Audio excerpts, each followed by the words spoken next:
দুধ খেলে যদি বুদ্ধি বাড়তো তাহলে গরুর বাছুর গুলো সব ইঞ্জিনিয়ার হয়ে যাবে।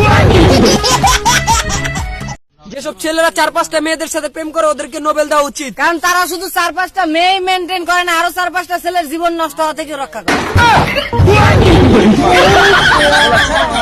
হাতির বাচ্চা যদি হাতি হয়, বিড়ালের বাচ্চা যদি বিড়ালই হয়, তাহলে আম জনতার কাছে আমার একটাই প্রশ্ন, তাহলে ইলিশ মাছের বাচ্চা ঝাটকা হয় কেন?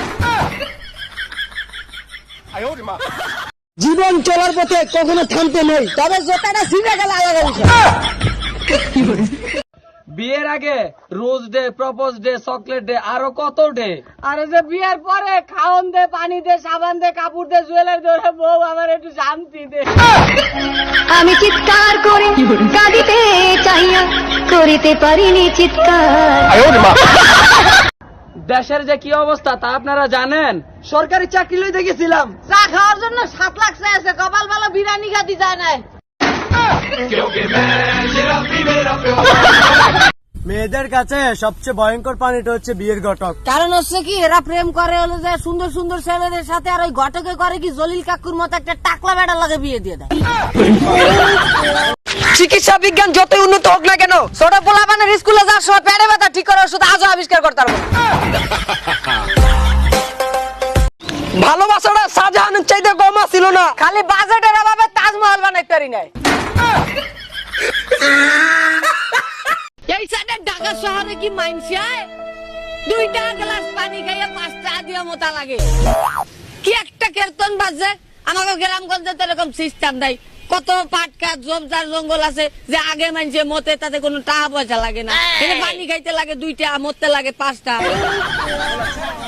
প্রেম করলে মেয়েদের মুখ দেখে নয়, পা দেখে করবেন। কারণ ওই একটা জায়গায় আছে যেখানে মেয়েরা কখনো মেকআপ করে না। ঝুলে থাকলে যদি লম্বাই হতো, তাহলে কিছু কিছু জিনিস ঝুলতে ঝুলতে আজকে মাটিতে যায় দেখতো। কি একটা মুশকিল। শালা সব মেয়ের বাবা মা চাইতেছে তার মাইয়ের জন্য একটা ভালো জামাই পাইতে। এখন সমস্যাটা হচ্ছে গিয়ে যে এতগুলা মেয়ের জামাই আমি একা কিভাবে হবো? প্রেম করলে বড় আপুদের সাথে করা উচিত, কারণ ছোটগুলা বোঝে কম, চিল্লায় বেশি।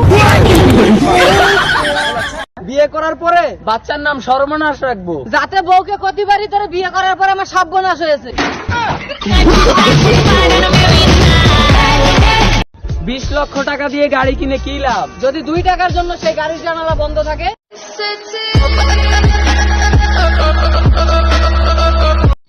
সকালে উঠিয়া নারী মনে মনে চায় কি করে হাঙ্গাটা দিন জামাইর লাগে ঝগড়া করা যায়। যুগের সাথে সাথে মোবাইল ফোন গুলো আধুনিক হয়ে গেছে। আগে টিপতে দিত, এখন টাচ করতে দেয়। এ মনে করেন যে বউ আর গার্লফ্রেন্ড সবসময় পরেরটাই ভালো লাগে, নিজের কখনো ভালো লাগে না। কারণ কি হচ্ছে, এগুলো হচ্ছে আসলা বাসের মতো, পিছনে একবার ঢোকলে ওটি টাই নেওয়ার বাইর করা যায় না। সব মেয়েরাই বলে ছেলেরা নাকি বাজে, তাহলে তারা আডা মজাদা কার লাগে সাজে। অন্য সব দেশে যখন বিয়ে হয় শুধু ছেলে মেয়ে রাজি থাকলে হয়, আর আমাকে বাংলাদেশে 14 গোষ্ঠী রাজি থাকা লাগে। পৃথিবীকে জানার আগে নিজেকে জানার চেষ্টা করো। তুমি কোন কাজে দক্ষ সেটাকে প্রেজেন্ট করো। প্রত্যেকটা মানুষের মধ্যে আলাদা কিছু থাকে, ইউনিক কিছু থাকে, সেটাকে মানুষের সামনে তুলে ধরার চেষ্টা করো। কারণ ফলোইং লিস্টে থাকার চাইতে নিজেকে এমন ভাবে প্রস্তুত করো যেন তোমার ফলোইং লিস্টে হাজারো মানুষ থাকে। যে আপনাকে পাগলের মতো ভালোবাসে তাকে ছাগলের মতো অবহেলা করবেন না। হইতে পারে আপনি তাকে একদিন গরুর মতো খুঁজবেন, কিন্তু সে আপনার বান্দরের মতো নাচাই ছুঁয়ে যাবে গা।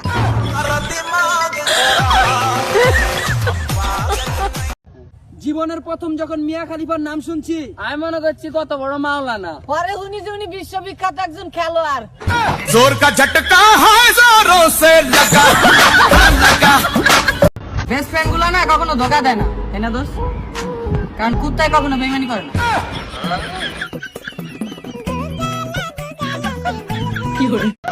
একজন ঘুষখোর ঘুষের টাকা গড়ার সময় ওই টাকার বান্ডিলের ভিতরটা নকল নোট পাই আছে।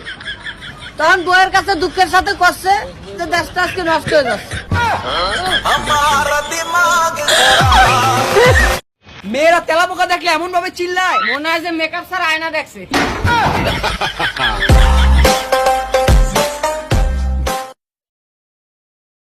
আগে যদি জানতাম রে বন্ধু তুমি হইবা পর। উস্তা দিয়া কইতাম শালি দূরে যায় মত।